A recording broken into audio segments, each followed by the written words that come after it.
Youngsters ఈ మధ్య కాలంలో నార్మల్ డెత్ కంటే కార్డియాక్ స్ట్రోక్ వల్లే అంటే ఒకానొక టైంలో 70s 80s లో అది వచ్చేది. సో ఇప్పుడు ఏంటి 30s 40s లోనే స్టార్ట్ అవుతుంది. అది కూడా కాకుండా ఎవరైతే ఫిజికల్ యాక్టివిటీ బాగానే చేస్తున్నారు, జిమ్కి వెళ్తున్నారు, వీళ్ళు టీఎంటీ చేస్తున్నారు. మొన్న కూడా మా అపార్ట్మెంట్ కాంప్లెక్స్లో రెగ్యులర్ టీఎంటీ చేసే ఆయన రోజున వచ్చారు, టీఎంటీలో వాక్ చేస్తున్నారు, జస్ట్ 4 km/h, ఎక్కువ స్పీడ్ కూడా కాదు, వాక్ చేస్తున్నారు, చనిపోయారు. 44 years పాపం. సో ఏంటంటే ఈ సడన్ కార్డియాక్ డెత్ అనేది ఎందుకు వస్తుందో కూడా తెలియదు. కానీ తర్వాత వాడిని టెస్ట్ చేసి బయోప్సీ చేస్తే కనుక రక్తనాళాలు పూడుకుపోయినాయి, సడన్గా హార్ట్ ఫెయిల్ అయింది, సడన్గా హార్ట్ అటాక్ వచ్చింది, చనిపోయారు. సో ఇలా ఇది 40% పీపుల్లో ఉంటుందన్నమాట. కాకపోతే ఈ హార్ట్కి ఒక మెకానిజం ఉంది. ఇప్పుడు మనం కనుక హార్ట్ ప్రాబ్లం ఏంటంటే హార్ట్కి బ్లడ్ సప్లై లేదనుకోండి, ఆ హార్ట్ బ్లడ్ సప్లై లేకపోతే heart will stop. Heart stop అయితే ఒక 5 to 7 minutes బ్రెయిన్ డెడ్ అయిపోతుంది, బ్రెయిన్కి బ్లడ్ సప్లై లేక. అందుకని ఈ సడన్ కార్డియాక్ డెత్లో ఎమర్జెన్సీ ఇంటర్వెన్షన్ చాలా ఇంపార్టెంట్. అందుకని ఎక్కడైనా అంబులెన్స్లు కనబడితే వాళ్ళకి స్పేస్ ఇవ్వండి. ఎందుకంటే అంబులెన్స్లో ఇప్పుడు సడన్ హార్ట్ అటాక్ వచ్చింది, మనకి టైం ఉన్నదే 5 to maximum 9 minutes.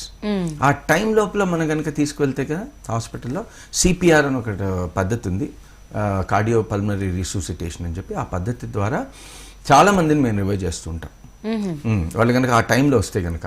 ఎందుకంటే దాని తర్వాత కనుక మనం మళ్ళీ ఇప్పుడు హార్ట్ ఆగిపోయింది, బ్రెయిన్కి బ్లడ్ సప్లై వెళ్ళకపోవడం వల్ల బ్రెయిన్ డెడ్ అయిపోతుంది. బ్రెయిన్ డెడ్ అయిపోతే అన్ని ఆర్గన్స్ చనిపోతాయి తర్వాత. లేకపోతే వీళ్ళు చనిపోకపోయినా brain majority of the brain cortex కనుక చనిపోతే బ్రెయిన్ సెంటర్స్ అన్నీ పోతాయి. ఓన్లీ కొన్ని వెజిటేటివ్ సిమ్టమ్స్ ఉండి వెజిటబుల్ లాగా అయిపోతాడు మనిషి అని చెప్పి. వెజిటబుల్ అంటే కూరగాయలని కాదు, వెజిటేటివ్ ఫంక్షన్స్ మాత్రమే మిగిలిపోయి ఉంటే కనుక ఆ కండిషన్కి దారి చేసే ప్రమాదం ఉంటుంది. కాబట్టి హార్ట్ అటాక్ అనేది డెఫినెట్గా అశ్రద్ధ చేయకూడదు. All right. సో ఎవరైనా హార్ట్ అటాక్ ఏదైనా చిన్న నొప్పి అంటే డెఫినెట్గా వెళ్ళండి డాక్టర్ గారికి, కొన్ని టెస్టులు చేసి మనం నిర్ధారించుకోవడం బెటర్. కానీ సడన్ కార్డియాక్ డెత్ ఉన్నప్పుడు ఆ పెయిన్ చాలా సివియర్గా ఉంటుంది, విదిన్ 5 to 9 minutes చనిపోతారు పాప పేషెంట్స్. ఆ టైం చాలా తక్కువ ఉంటుంది. కాబట్టి ఈ పర్టికులర్ హార్ట్ డిసీజ్లో ఎందుకు వస్తుంది అనేది పెద్ద క్వశ్చన్. మామూలుగా ఏమంటాం మనం, కొవ్వు పదార్థాలు ఎక్కువ తినద్దు దీనివల్ల వస్తుంది అంటున్నారు. ఇప్పుడు చూడండి, ఇక్కడ అసలు ప్రాబ్లం స్టార్ట్ అవుతుంది.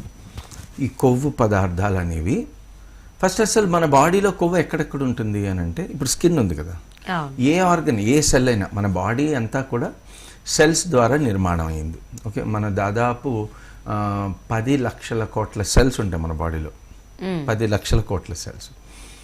ఈ 10 లక్షల కోట్ల సెల్స్ కూడా దాని చుట్టూతో ఉండే మెంబ్రెయిన్, సెల్కి సెల్ మెంబ్రెయిన్ అని అంటాం. ఆ cell membrane is made up of lipo protein. Lipo అంటే ఫ్యాట్ అని అర్థం. సో ఫ్యాట్ మన బాడీకి అవసరం. ఇది లైపో ప్రోటీన్ తయారు చేసుకోవాలన్నా, లేకపోతే మన బాడీలో కొన్ని స్టెరాయిడ్స్ జనరేట్ అవుతుంది బాడీ, కార్టిజోల్ అని చెప్పి, అలానే ఫీమేల్ హార్మోన్స్, చాలా హార్మోన్స్కి ఈ స్టెరాయిడ్ స్ట్రక్చర్ చాలా ఇంపార్టెంట్. కొలెస్ట్రాల్ ఆ మెయిన్ స్ట్రక్చర్ ఉంటుంది కదా, ఆ కొలెస్ట్రాల్ నుంచి మన బాడీ స్టెరాయిడ్స్ తయారు చేసుకుంటుంది. సో ఒకటి లైపోప్రోటీన్స్, స్టెరాయిడ్స్. అలానే బ్రెయిన్, ఫర్ ఎగ్జాంపుల్ బ్రెయిన్లో నరాలు అని అంటాం కదా, నరాల చుట్టూ ఒక మైలిన్ షీత్ అని ఒకటి ఉంటుంది, మైలిన్, అదంతా కొవ్వుతోనే నిర్మించబడి ఉంది.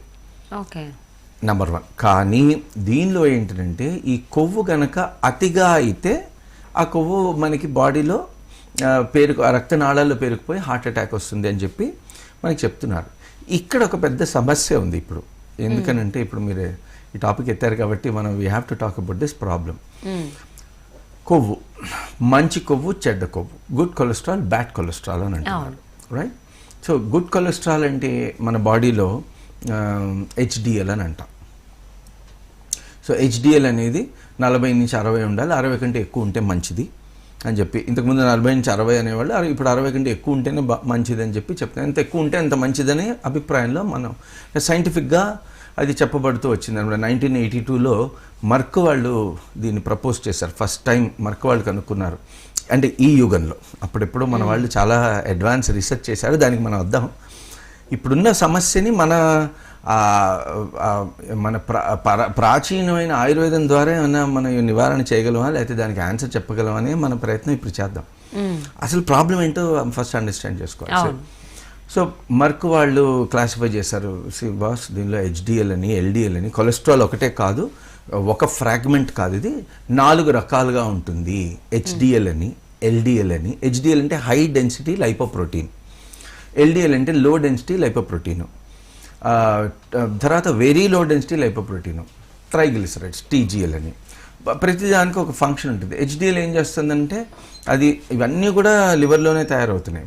అయితే హెచ్డిఎల్ ఏం చేస్తుంది, మన బాడీకి కావాల్సిన హెచ్డిఎల్ అది లైపోప్రోటీన్ అనమాట, అది ప్రోటీన్ మేజర్గా.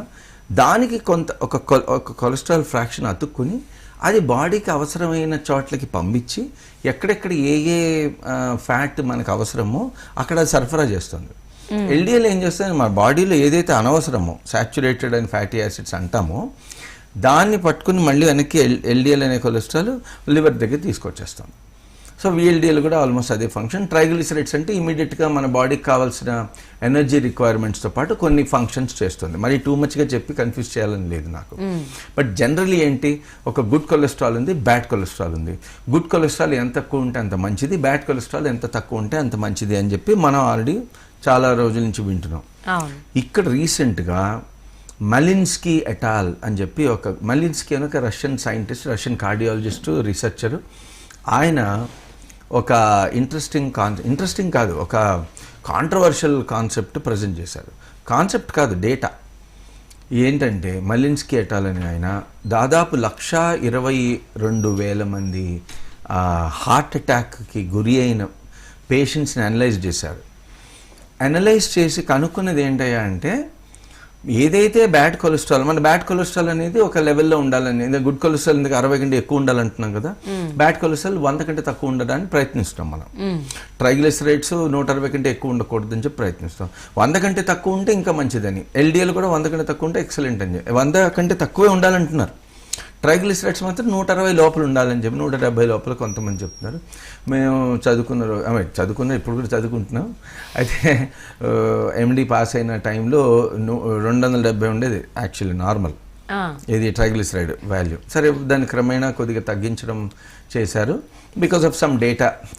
అయితే ఈయన అబ్జర్వ్ చేసిన స్టడీలో ఒక విరుద్ధమైన కాన్సెప్ట్ ప్రజెంట్ చేస్తున్నారు. ఆయన ఏమన్నారు అంటే, ఆయన అనడం కాదు, ఆయన ఏం చూశారు అని అంటే 122,000 మంది హార్ట్ పేషెంట్స్ని ఆయన అనలైజ్ చేసి చూస్తే 75% మందిలో బ్యాడ్ కొలెస్ట్రాల్ ఏదైతే 100 లోపల ఉండాలో అది 100 లోపలే ఉందట.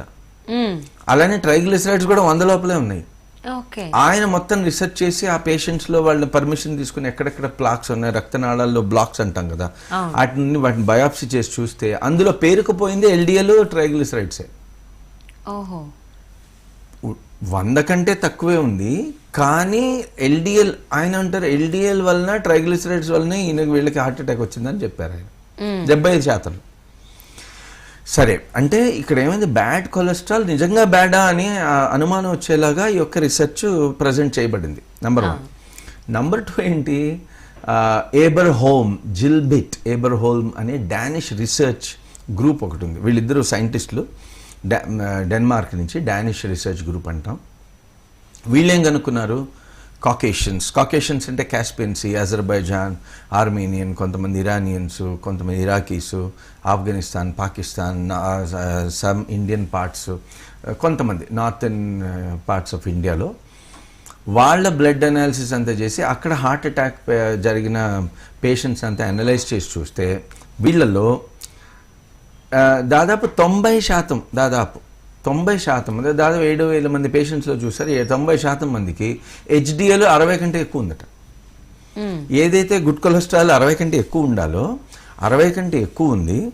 ఆ ఎక్కువ ఉండడం వలన హార్ట్ అటాక్ వచ్చిందని చెప్పి చెప్తున్నారు.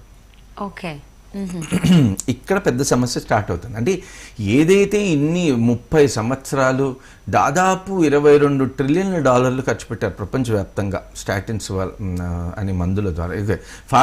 ఫార్మస్యూటికల్ ఇండస్ట్రీ ఏదో కాన్స్పిరసీ చేసిందని నేను చెప్పట్లేదు. నేనేమంటున్నానంటే, ఏదైతే మనకి ఇన్ఫర్మేషన్ ఉండిందో ఫర్ మోర్ దెన్ 35 years ఇది గుడ్ కొలెస్ట్రాల్, ఇది బ్యాడ్ కొలెస్ట్రాల్ అనే యొక్క మిత్ ఇప్పుడు బర్స్ట్ అవుతుంది. అంటే ఏంటంటే గుడ్ కొలెస్ట్రాల్ కూడా ఒక లెవెల్లోనే గుడ్ అంటున్నారు, కానీ ఆ లెవెల్ ఏంటో మనం నిర్ణయించలేకపోతున్నాం. అదే ఏదైనా లిమిట్ క్రాస్ అయితే అని అంటారు.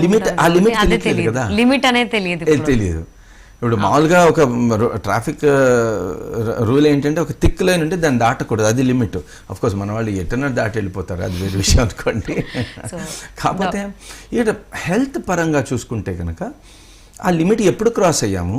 Good cholesterol when did it start becoming bad? ఎందుకంటే ఇప్పుడు ఏదైతే HDL గుడ్ కొలెస్ట్రాల్ అంటున్నామో అది డానిష్ రీసెర్చ్ గ్రూప్ ద్వారా it has led to heart disease, it has led to heart attacks, not just heart disease. And ఈ మలిన్స్కీ atoll group ఇట్లా ఒకళ్ళిద్దరు కాదు, చాలామంది several scientist across the world వీళ్ళందరూ ఈ రీసెర్చ్ చేసి కనుక్కుంది ఏంటంటే గుడ్ కొలెస్ట్రాల్ వల్లను బ్యాడ్ కొలెస్ట్రాల్ వల్ల కూడా హార్ట్ ప్రాబ్లం వస్తుంది. కొంతమంది అసలు కొలెస్ట్రాల్ తినం అయినా కూడా మాకు హార్ట్ డిసీజ్ వచ్చిందని చెప్పి కొంతమంది చెప్తారు. మన ఇండియాలో రీసెర్చ్ చేశారు, ఎయిమ్స్లో 2007లో పబ్లిష్ చేసిన డేటా ప్రకారంగా. ఇప్పుడు హార్ట్ ప్రాబ్లం అంటే ఎలా అంటే హార్ట్ పేషెంట్ ఎలా ఉంటాడండి అంటే మనకి చెప్పేది ఏంటంటే బాగా లావుగా ఉండాలి, కొవ్వు ఉన్నవాడై ఉండాలి కదా, ఆ కొవ్వు ఉండి ఒబేసిటీ ఉంటే హార్ట్ డిసీజ్ వస్తుందని మనం అనుకుంటున్నాం కదా. ఇండియాలో 69% హార్ట్ పేషెంట్స్ సన్నగా ఉంటారంట. అసలు హార్ట్ కొవ్వే కనబడని పేషెంట్స్లో కొవ్వు వచ్చి ఎందుకు బ్లాక్ చేసింది?